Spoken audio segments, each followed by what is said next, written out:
ரிமோட்ல ஒரு battery use பண்ணுவியா ரிமோட்ல? Dry cell ரிமோட்ல ரிமோட்ல primary செல் ஓகேவா? ரிமோட்ல யூஸ் பண்ணினா அந்த பேட்டரி தீர்ந்தோட என்ன பண்ணுவ? இன்னொரு பேட்டரி போட்டுருவ.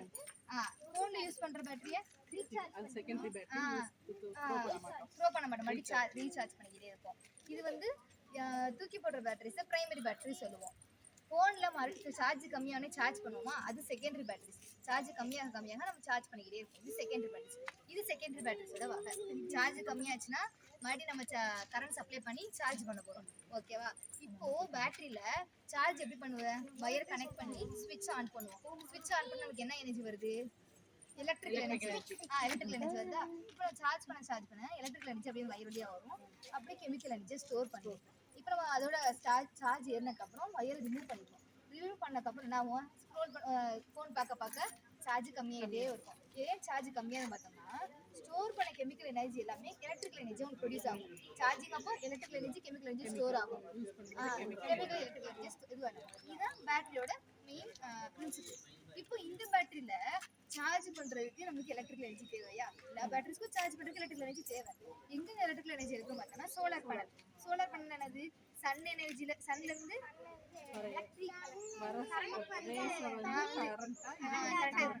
அந்த கரண்ட்டை வந்து இந்த ரெண்டு பிளேட் இதா இது கரண்ட் கலெக்டர்னு சொல்லுவாங்க. இதுல வந்து ரெண்டு பின் பண்ணிடுவாங்க.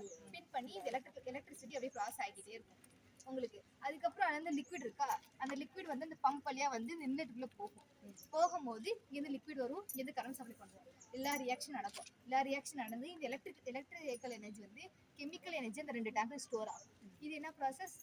Charging process. எலக்ட்ரிசிட்டி வந்து கெமிக்கல் எனர்ஜி நம்ம ஸ்டோர் பண்ணியாச்சு. இது சார்ஜிங் ப்ராசஸ். டிஸ்சார்ஜிங் ப்ராசஸ்னு என்னது? ஸ்டோர் பண்ண கெமிக்கல் எனர்ஜி வந்து எலக்ட்ரிசிட்டி நமக்கு தெரியும்.